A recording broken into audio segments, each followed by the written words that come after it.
I'm a 42-year-old woman, and this happened not too long ago at my parents' house during what was supposed to be a shared graduation celebration. The whole extended family was invited: cousins, uncles, aunts, and grandparents, because 2 kids in the family had just graduated high school, my daughter and my sister's son. Both were finishing the same year, both with solid grades, both ready to move into the next stage of their lives. My parents had insisted on hosting a big party so that the whole family could mark the occasion together. The house was decorated with banners, balloons, and strings of lights running across the backyard. Food trays covered every table, and my mother had even hired a local band to play in the evening.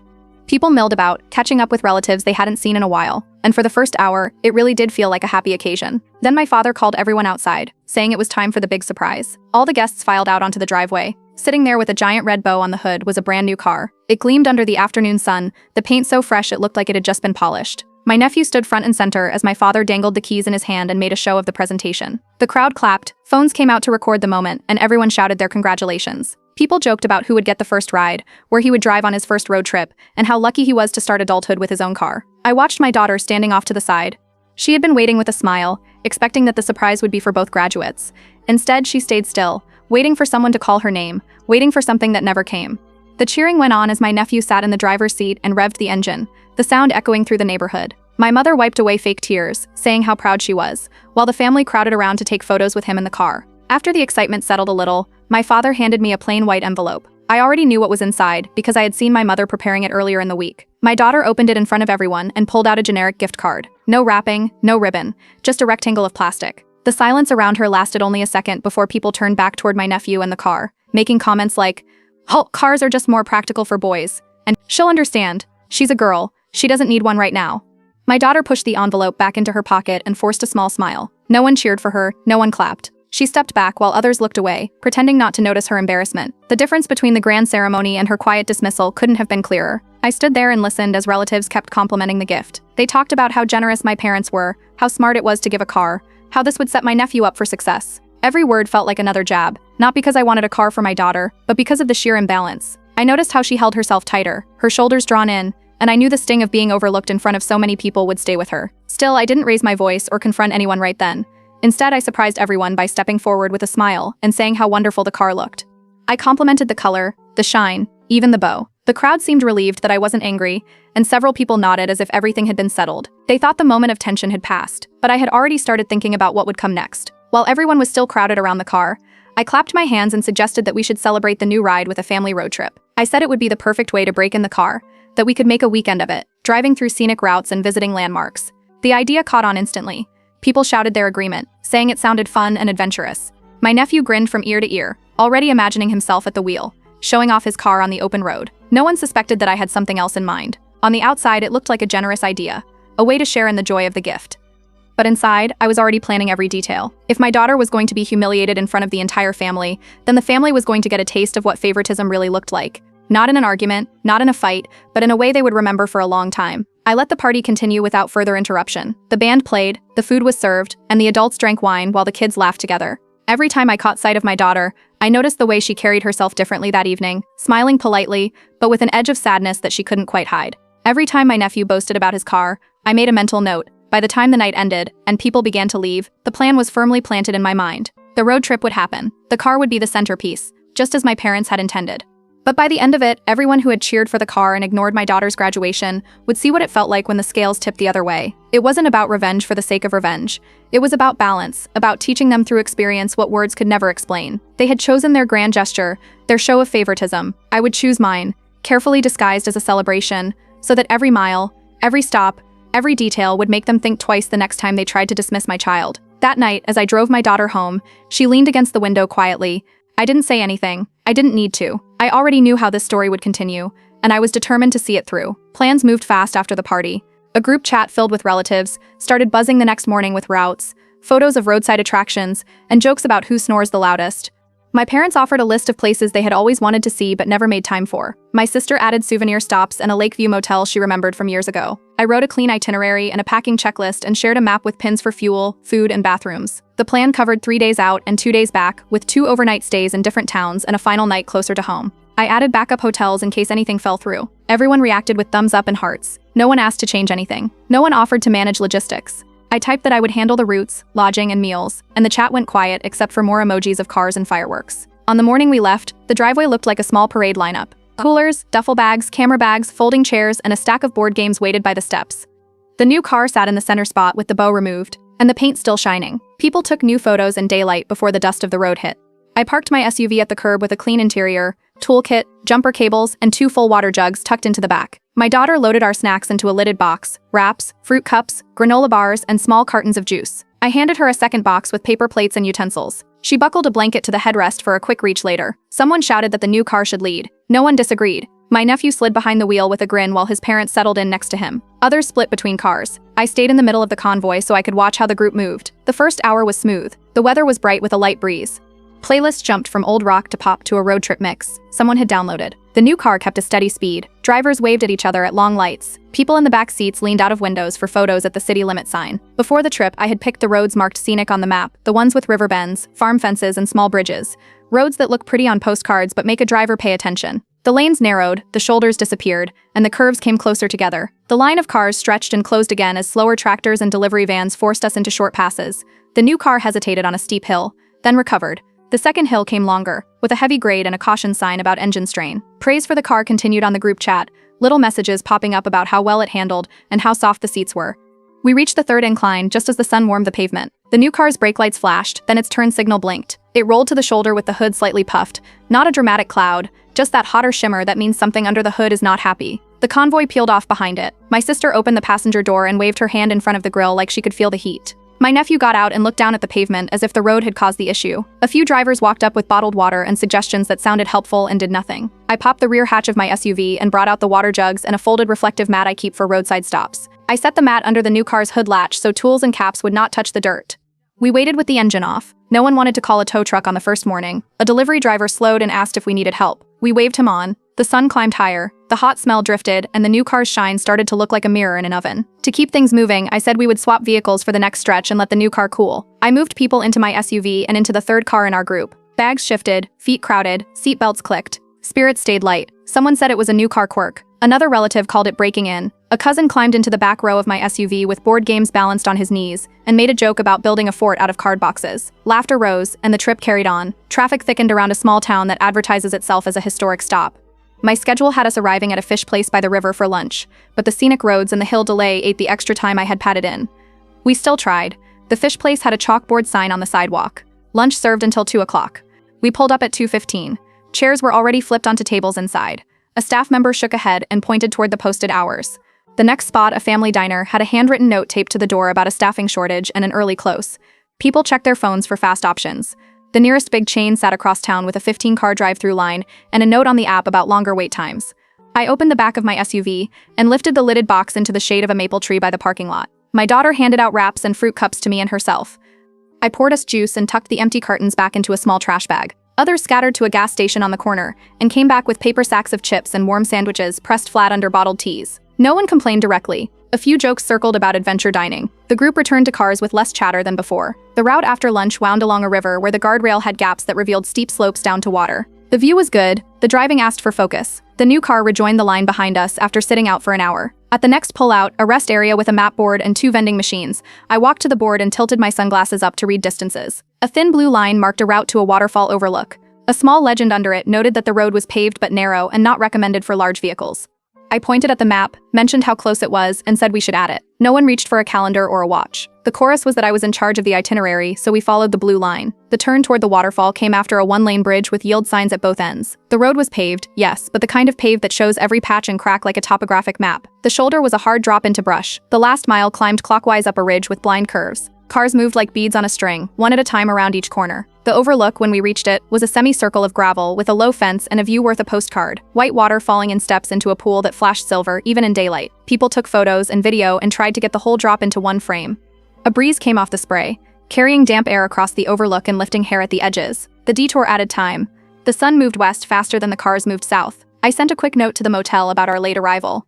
Reception answered with a thumbs-up emoji and the words "front desk open until 9. That pushed our dinner plan.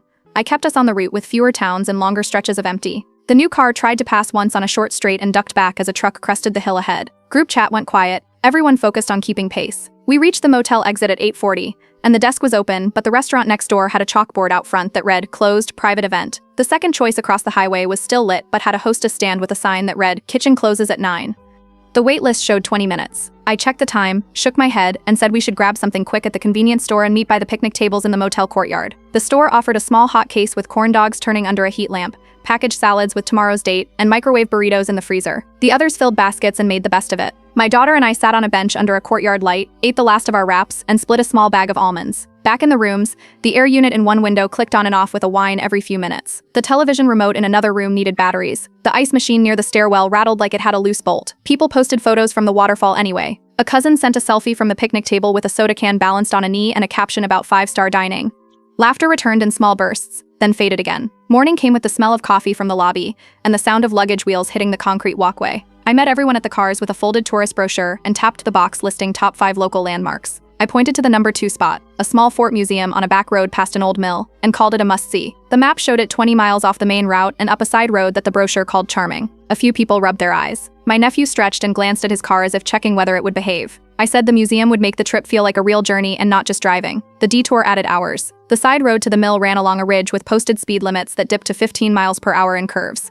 A school bus appeared behind us and stayed there longer than anyone liked. The museum opened late because the Dawson had a flat tire. We waited on a wooden porch under a flag that hung limp. When the door finally opened, the museum held 3 small rooms with maps, uniforms, and a cannon model behind a velvet rope. Everyone walked through quietly. The visitor logbook showed 6 signatures for the week. On the drive back to the main highway, talk shifted from playlists and jokes to comments about timing. A cousin asked in the group chat if we could pick a shorter lunch stop. Another asked how far the next fuel station was since the new car burned more than expected. I sent a reply with exact miles to fuel and a time target for the next stop. We reached a diner with an open sign blinking, slid into booths, and ordered fast. The food arrived slow. The afternoon light slipped down the window glass as we waited for checks. By the time we got back on the road, the trip had a different sound. Less music, fewer photos, more glances at the clock on the dash. Praise for the new car softened. People commented on seats that felt stiff after long runs, and how the back row got crowded with jackets and backpacks. No one said the word mistake. No one asked to turn around. The line of cars moved forward because the plan said forward, but the energy changed. The first cracks showed. Quiet ones. The kind that widened mile by mile without a single loud moment. The second morning of the trip started slower than the first. Luggage wheels rolled across the parking lot again, but this time without chatter or jokes. People dragged their bags rather than swinging them over shoulders. Coffee cups were clutched tightly, and more than one person rubbed at stiff necks from a poor night's sleep. The smell of reheated convenience store food still lingered in the air from the night before. Despite the awkward mood, my nephew strutted across the lot toward his car, tossing the keys in his hand. He announced that it was time to put his new ride back in the lead. His parents nodded along, making small comments about how every new vehicle just needed a little breaking in. No one wanted to argue first thing in the morning, so the group agreed, and we loaded up again. I slipped into my SUV and pulled out behind them, keeping the same mid-convoy position. The day's route was meant to cover more ground, moving us through farm country before climbing toward a stretch of forest roads. The map showed the first gas station more than 60 miles away, but the new car guzzled through fuel faster than anyone expected. 40 minutes into the drive, the low fuel light blinked on. My nephew signaled and veered off to a small rural station with 2 pumps and 1 attendant. Everyone else followed because staying together seemed easier than splitting up. The stop dragged on. Only 1 pump worked, and the line of cars behind us grew longer. A truck driver tapped his horn twice before pulling away in frustration. The station's card reader failed twice before finally accepting payment. While we waited, the group milled around the parking lot, leaning against fenders and swapping half-hearted jokes. By the time we got back on the road, we had already lost almost an hour. Not even 2 hours later, the fuel gauge dipped again. My nephew pulled into another station, this one attached to a small grocery with a sign advertising bait and tackle. Some of the family wandered inside for snacks, returning with paper bags of chips and candy. Others stayed in the cars, fanning themselves with folded maps. My daughter opened our cooler and handed me a cold juice box, then slid one to herself, quiet and efficient. By the third stop, even my nephew looked uneasy. He fumbled with the nozzle and checked the receipt twice. His parents repeated that it was normal, that all cars drank more gas on back roads. A cousin muttered about wasting the whole morning at gas stations. Another relative asked how many more hours we had left. I reminded them all with a smile that this was part of the authentic road trip experience. People laughed weakly, but no one argued with me. We finally pushed through into the afternoon, but the delays meant my carefully timed lunch plan dissolved again. The small diner I had marked on the map was already finished with lunch service when we arrived. The waitress at the door pointed to the hours posted in the window and shrugged. The group settled for fast food next to a highway exit. Burgers came squashed in paper wrappers, fries soggy from steam. Families ate quickly in booths, eyes on the clock. My daughter unwrapped a sandwich I had packed from the cooler and shared it with me at a corner table. She didn't complain once, but I saw her glance around at the others, noticing the difference. Back on the road, conversation dulled. Music played in one car, but it wasn't loud enough to carry to the others. People leaned against windows and dozed. The new car's wipers squeaked loudly across the windshield when a short drizzle hit, grating on everyone's ears. At a long red light, I caught sight of my nephew slapping the steering wheel in frustration. As the sun dropped lower, I guided the group toward the motel I had quietly picked in advance. The online listing called it budget-friendly and simple. The sign outside flickered with half-lit neon letters. Paint peeled along the railings, and the parking lot was cracked with weeds poking through. The group hesitated, but I waved them into spaces and walked straight to the office. The clerk behind the counter slid old-fashioned keys across the desk, each with a plastic tag. The complaints started almost immediately. Rooms smelled like damp carpet. One air conditioning unit rattled, but barely pushed air. The internet connection never appeared, though a paper taped near the phone listed a password. Towels were thin, and the curtains didn't fully close. A cousin stepped back outside and muttered that camping in the cars might be more comfortable. My nephew kicked at the floor of his room and grumbled about how the car deserved a nicer place to park. I carried in the cooler and a bag of blankets from my SUV. My daughter spread one blanket over the bed and unpacked our snacks onto the nightstand. We sat cross-legged, eating crackers, fruit, and cheese slices while the others shuffled between rooms, trading complaints. Through the thin walls, I heard my nephew's parents whispering in sharp tones. Words like expensive, ungrateful, and why not a used car instead floated through the cracks. My nephew muttered back, his voice carrying a sulky edge. The argument stayed low, but everyone could feel it. The glossy glow of the gift had started to dull. I walked past their door on the way to the ice machine and paused long enough to catch the tail end of the conversation. They were debating whether it had been a mistake to give such a big gift in front of everyone. That was my moment to step in. I stopped by with a neutral smile and suggested that maybe it would have been easier to rent a larger vehicle for the trip. The comment landed like a stone in water, ripples of silence spreading. They scrambled to defend their choice, repeating that it was important for their son to have something of his own, that the car was practical, that he deserved it. Their voices shook with more doubt than conviction. Later that evening, while people lounged outside their rooms under the buzzing porch lights, my daughter finally spoke up. She didn't raise her voice. She simply said that getting a gift card while someone else got a car didn't feel fair. Conversation stopped mid-sentence. A cousin holding a soda can froze with it halfway to his mouth. My parents looked down at their shoes. My sister's mouth opened and closed, but no words came out. The silence stretched. No one knew how to answer her directly. I let it sit for a long beat before adding my own words. I said that favoritism creates moments exactly like this. Heavy, awkward, dividing. I didn't shout or accuse. I just put it in the air, and no one could swat it away. The rest of the night moved in fragments. A few relatives tried to start new conversations, but voices stayed subdued. The television in one room played too loud, as if to fill the gap. The vending machine clunked as coins dropped. My daughter curled under the extra blanket I had packed, her eyes following the glow of the street lamp outside. When the motel finally quieted, the family went to bed unsettled. Doors shut, lights clicked off, and the hum of the weak air conditioning filled the silence. No one apologized, no one admitted fault, but everyone carried the weight of what had been said. The second day ended, not with laughter or stories about the road, but with the kind of silence that follows a truth too sharp to ignore. The third day started hotter than the others. The sun had barely cleared the motel roof, and already the air felt heavy. People shuffled to their cars with bottles of water in hand and damp hair sticking to their necks. My nephew marched straight to his car, twirling the keys around his finger and announcing that it was time to prove the vehicle worked fine. His parents nodded quickly, agreeing before anyone else could object. No one wanted to spark another argument in the parking lot, so the group fell in line behind him. We pulled onto the highway with his car in the lead again. The first few miles passed quietly, just the sound of engines and the occasional chirp from walkie-talkies someone had brought along. 10 miles later, the heat settled in like a blanket. Asphalt shimmered ahead, making the road look like it bent and rippled. The air conditioning in the new car began coughing out weak gusts. Within minutes, it quit altogether. The windows went down, but the air outside felt like it had been pulled straight from an oven. Shirts stuck to backs, hair plastered to foreheads, and sweat beaded on everyone's skin. In my SUV, I let them stew for a while. I kept my own air conditioning running and watched through the windshield as arms flapped uselessly at open windows in the car ahead. At the next pull-off, people stumbled out, fanning themselves with paper maps and muttering about how unbearable it was. I mentioned lightly that my SUV had working air conditioning, if they wanted to switch for the next leg. The suggestion hung in the air, but my nephew brushed it off, determined to keep going. His parents backed him again, repeating the same line about how all new cars had kinks to work out. We pressed on. The route I had chosen stretched across a long scenic drive, a ribbon of two-lane road with fields on both sides and no gas stations in sight.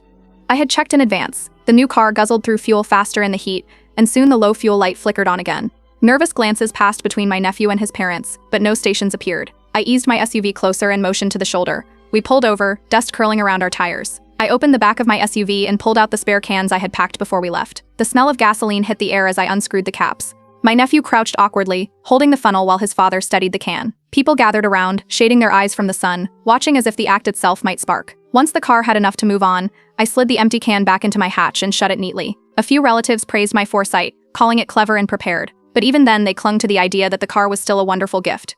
By the time we reached the next town, stomachs growled. I had set up a lunch stop, but when we walked into the restaurant, the hostess frowned at the size of our group. Tables were pushed together for most of us, but there weren't enough chairs. I shrugged and mentioned that the diner only accepted walk-ins and hadn't been taking bookings, which explained the lack of space. My daughter and I took the best seats against the wall with a full view of the room, while my nephew and his parents were left standing with their plates balanced in their hands. The rest of the family settled quickly, chatting and eating, while my nephew shifted from foot to foot, glaring at his food like it had betrayed him. Through it all, my daughter stayed quiet, but observant. She noticed how no one complained when I drove, how the tension always rose when my nephew was at the wheel.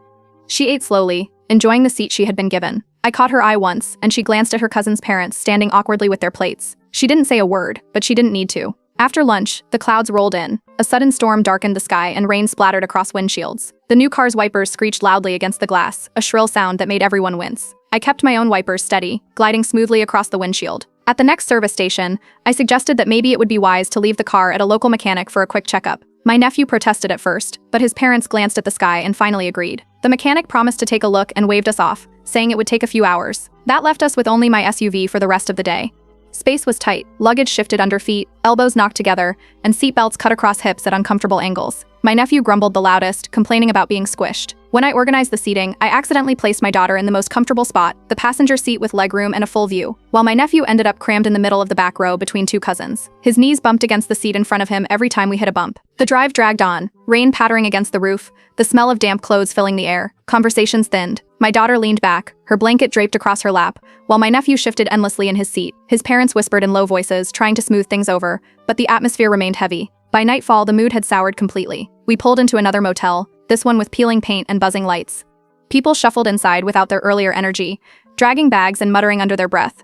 My nephew sulked, stomping ahead of the group, while his parents forced smiles and urged everyone to stay positive. The third day ended with the same crackling tension as the storm outside.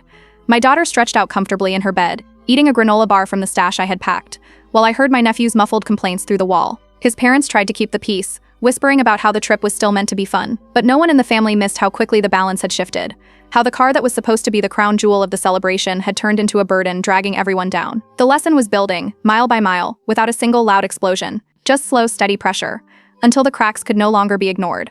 Day 4 started brighter than the others. The storm had cleared overnight, leaving the air fresh and the sky a sharp blue. Everyone dragged themselves to the parking lot, expecting another long drive. But I clapped my hands and announced we'd be taking a break from highways. I had arranged something special for the morning, a hiking trail just outside town. The group exchanged looks, some groaning under their breath, but they followed anyway. My nephew, already sulking from the cramped car ride the day before, kicked at the gravel and muttered about how his new car wasn't being shown off properly. His parents rushed to soothe him, but there was no way around it. The car was staying parked while we stretched our legs. The trailhead sat at the edge of a state park, marked by a weathered wooden sign. The path disappeared into the trees, a narrow dirt route lined with rocks and roots.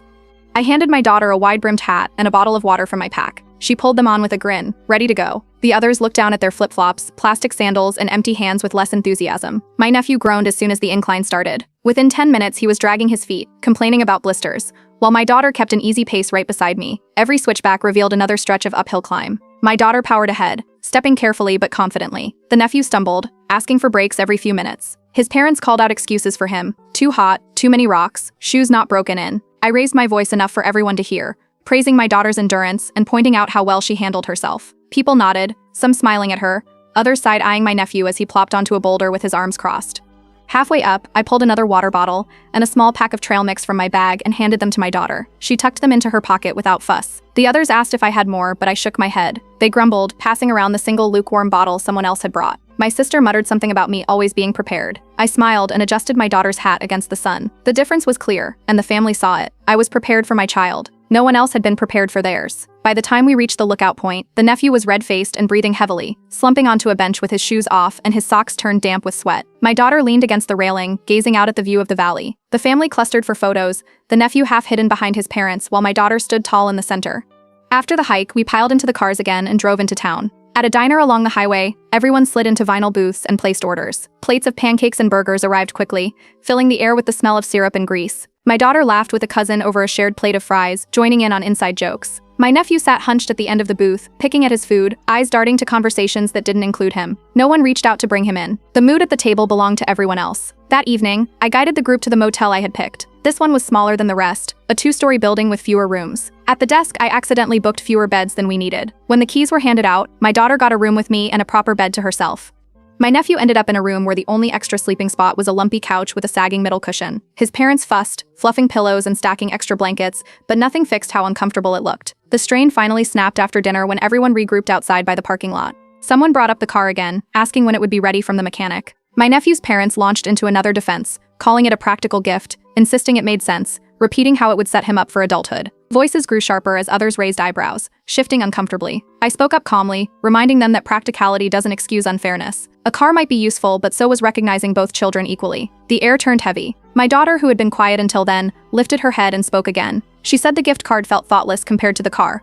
The words hung between us, sharp and undeniable. Conversation stopped. Forks clinked against plates, and then went still. My parents looked away. My sister stared at the ground. The silence cracked when my nephew lashed out, his voice carrying over the group. He shouted that the whole trip felt like a punishment, that nothing had been fun, that every plan seemed made to make him miserable. No one rushed to deny it. A few cousins exchanged glances. His parents stammered, trying to soften his words, but the truth had already slipped out. I suggested then, with an easy tone, that maybe we should just cut the trip short and head home early. The car had been a problem, the motels weren't ideal, and everyone looked tired, but almost immediately voices rose in protest. No, we should finish what we started. No, we couldn't just quit halfway. People insisted the trip was still a good idea, even though their faces said otherwise. They clung to the idea out of stubbornness, not because they believed it anymore. By the time everyone drifted back into their rooms, the cracks were too visible to ignore. My daughter stretched out comfortably on her bed, reading through the brochures I had collected. My nephew tossed and turned on the couch, springs creaking every time he shifted. His parents whispered again in sharp tones through the thin walls. The rest of the family stayed quiet, each of them carrying the same thought unspoken: favoritism had left its mark, and no amount of excuses could hide it anymore. The night settled with the sound of the highway outside, headlights sweeping across the curtains. The trip still had days left, but the easy cheer of the beginning was gone. Every mile forward was carrying the family deeper into a truth they didn't want to face. The surface smiles couldn't cover it, and every small choice I made pulled the veil a little thinner. They had wanted a celebration. What they had was a mirror they couldn't look away from. Day 5 started with a map spread across the hood of my SUV, and a line traced in yellow highlighter through the mountains. I called it a fun challenge. A full day along winding roads with overlooks, switchbacks, and a couple of tiny towns that still kept hand-painted signs. The plan circled back toward the valley by night, looping us past a lake and through one last ridge before we cut south again. Everyone gathered around the map, eyes landing on the hairpin symbols sprinkled across the route. A few swallowed hard. I capped the marker and clapped my hands. We loaded up. The mechanic still had my nephew's car. The shop had promised a call by late afternoon. That meant my SUV carried everyone again. Bodies wedged in with backpacks at their feet and jackets stuffed under knees. I adjusted the seating before anyone could claim a spot. My daughter took the prime seat up front with the best legroom and the cleanest view. The others fit where space allowed. My nephew squeezed into the back middle seat between two cousins. His shoulders pressed on both sides. Seatbelts clicked. The doors shut with a thud that echoed across the motel lot. We rolled out early to beat the traffic on the first pass. The road left town and began climbing within minutes. Lines of pines tightening along the shoulder. The grade steepened and the lanes narrowed. I kept the speed steady and the gaps clean. A bicyclist appeared in the mirror, then faded behind a bend. Rocks the size of fists marked where winter slides had kissed the edge of the asphalt. The sun rose fast and caught the windshield in white flashes where the trees thinned. Music set the tone. I cued a playlist of my daughter's favorites and let it run from start to finish. She tapped her fingers on her knee in time with the drums while the cousins in the back tried to talk over it and gave up. A request to change the track floated from the very back, followed by another and another. I pretended not to hear and turned the volume up just enough to fill the car without drowning out the engine. The first turnout overlooked a valley tucked like a green bowl between ridges. We pulled in behind a camper and a pickup with 2 kayaks strapped to the roof. Everyone climbed out, blinking at the sudden silence. The air at that height carried the smell of sap and stone. I opened the rear hatch and lifted out a small cooler I had kept buried under blankets. Inside sat a bakery cake in a tight white box, its edges taped shut. I set it on the ledge of the hatch, popped the lid, and revealed frosting in school colors with both graduates' names piped across the top. A small stack of paper plates and a plastic knife appeared from the same cooler. The group gathered before anyone could ask where it came from. I lit 2 tiny candles from a half-used pack and cupped my hand against the wind while they burned. My daughter stood at the center of the circle. The first slice went to her. A cousin snapped a photo at the exact moment the knife pressed through the frosting. My nephew edged closer with a half-laugh that did not reach his eyes. He took his slice next, but the crowd stayed turned toward my daughter, asking her to hold the plate higher for another photo, then to stand by the railing for a solo shot. Applause rose.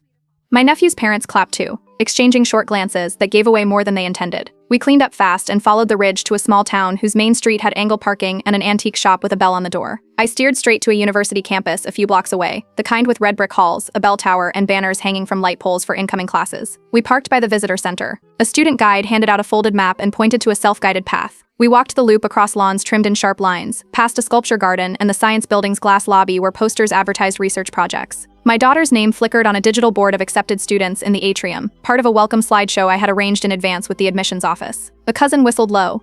Photos happened again, this time at the sign with the school crest. My nephew tried to steer the conversation back toward his car. Newness, trim level, a planned modification, but someone pointed out that his car was still in the shop and turned back to the board with the names. The moment moved on without him. Back on the road, the mountains tightened their grip. Signposts warned of falling rock and advised lower gears. The air cooled as clouds built over the spine of the ridge. We passed a turnout with a metal tube that echoed when kids shouted into it. Laughter spilled from the fence line as strangers tried it. I kept the group rolling to make the next stop on time. After lunch in a town that leaned into its mining past with murals of pickaxes and a display of rusted ore carts, I aimed us at a roadside attraction I'd found on a review site, a tin dinosaur park built in the 70s by a retired welder.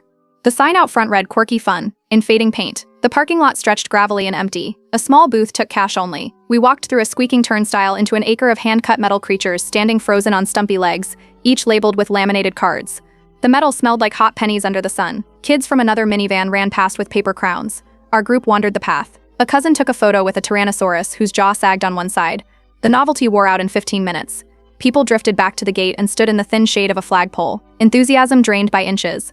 My nephew hit his limit after that. In the car, he kicked lightly at the bag near his feet and announced he wanted to go home. He listed reasons: boring stops, cramped seats, the car stuck with strangers, nothing going his way.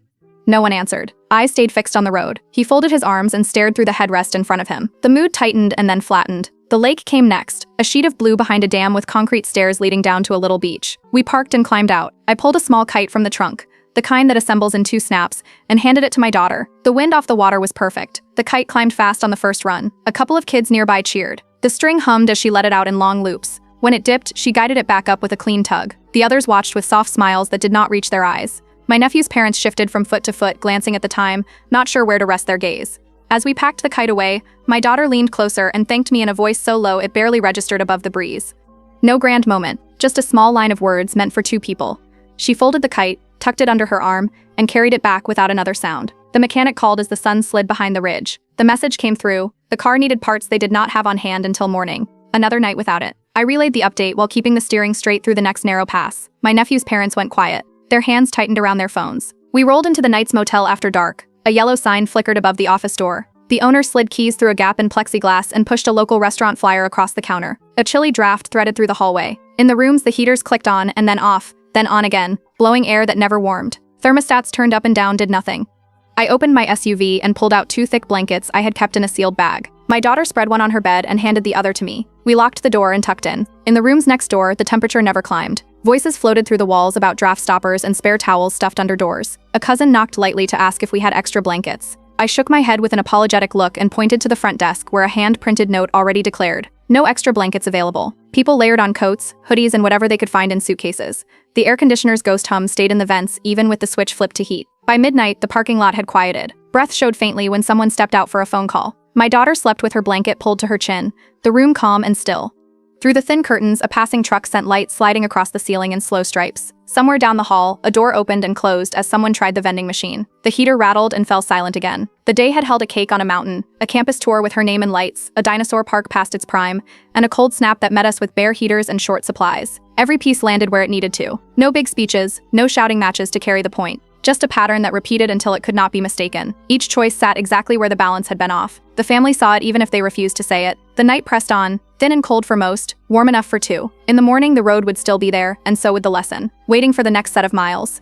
The final morning broke colder than expected. The motel room still carrying the chill from the faulty heaters. People shuffled into the parking lot with stiff shoulders, tired eyes, and jackets pulled close. Conversations were clipped, reduced to short answers. The energy of the first day was long gone. Bags thudded into trunks without jokes or small talk. My nephew dragged his feet, yawning loud enough for everyone to hear. His parents stayed close to him, their voices low and quick, as if trying to hold the family together with threads that were already snapping. I clapped my hands and announced that before we headed home, I had one last grand stop planned, a lakeside picnic. The words sparked faint murmurs. A cousin asked if it would take long. I smiled and promised it was worth it. No one pushed back. They were too drained to argue, too used to following my itinerary.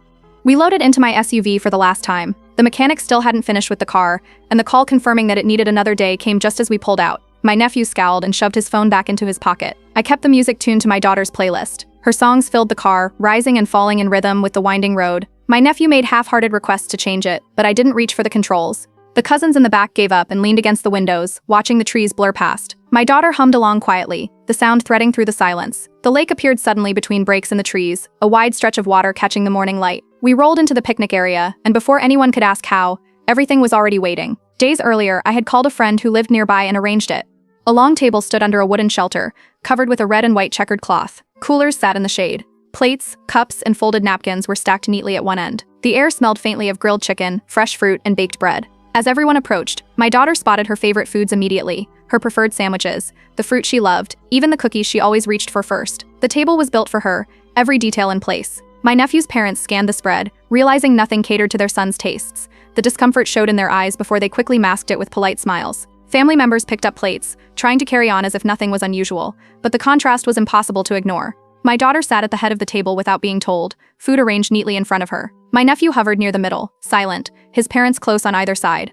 The balance had tipped, and everyone felt it. When the plates were full, I raised my glass of sparkling water. Everyone followed. I congratulated both graduates, but as I spoke, I rested my hand on my daughter's shoulder, holding her steady in the spotlight. The moment stretched. My nephew stabbed at his food without looking up. His parents clapped, though their faces betrayed them. The rest of the family shifted in their seats, uneasy but unwilling to interrupt. The quiet cracked when my nephew muttered that the whole trip was unfair. His voice cut across the table. Forks paused midair. Chairs scraped as people shifted uncomfortably. That was the opening I had been waiting for. I leaned forward and asked the family if they remembered the graduation party when my daughter opened a plain gift card while her cousin received a car with a bow on the hood. The question landed heavy. No one answered. Silence spread, wide and immovable. Every eye lowered, every face turned away. I told them that the trip had mirrored that same imbalance, only reversed. The detours, the food, the beds, the comforts, all of it had been intentional, not accidents, not coincidences, a reflection of how favoritism poisons celebrations. I spoke calmly, my voice even, leaving no room for misunderstanding. My daughter lifted her head and added her voice. She said this was the first time she felt like someone had fought for her place in the family. The words hung in the air, simple and final. A cousin nodded slightly. My parents shifted in their seats. My sister pressed her lips together, looking everywhere but at me. My nephew's parents tried one last defense. They repeated that the car was practical, that their son needed it, that it wasn't about favoritism. But their words faltered. Their voices trailed off as the weight of guilt pressed down. No one rushed to agree with them this time. I didn't raise my tone. I didn't argue. I simply stated that my daughter deserved the same respect, the same attention, and the same thought as any other grandchild. The table stayed silent. Not one person disagreed. We finished the meal quietly. Plates emptied, cups drained, leftovers packed into bags. The laughter and easy chatter from the first days of the trip never returned. When it came time to pack up, people moved quickly, eager to get back on the road. The picnic shelter emptied, leaving the red and white cloth fluttering in the breeze. The drive home was heavy. Music played softly, but no one sang along. My nephew sat stiff in the back seat, arms folded tight. His parents stared out the windows, lips pressed into thin lines. The cousins whispered about school and jobs, avoiding anything to do with the car. My daughter leaned her head against the glass, quiet but steady. We reached the final highway and the miles slipped by in silence. No apologies came, no confessions or explanations, just the steady rhythm of tires against asphalt and the weight of what had been said. When we finally pulled into the driveway where the trip had begun, people grabbed their bags quickly, eager to escape into their own homes. Hugs were shorter, words clipped. My parents muttered about unpacking. My sister hurried her son toward the door, and the cousins waved without lingering. The lesson didn't need more words. It hung in the air, heavy and undeniable. Favoritism, left unchecked, could come back mile by mile until the balance was impossible to ignore. My daughter walked beside me, her steps even and sure, and together we closed the car doors on a trip none of them would ever forget.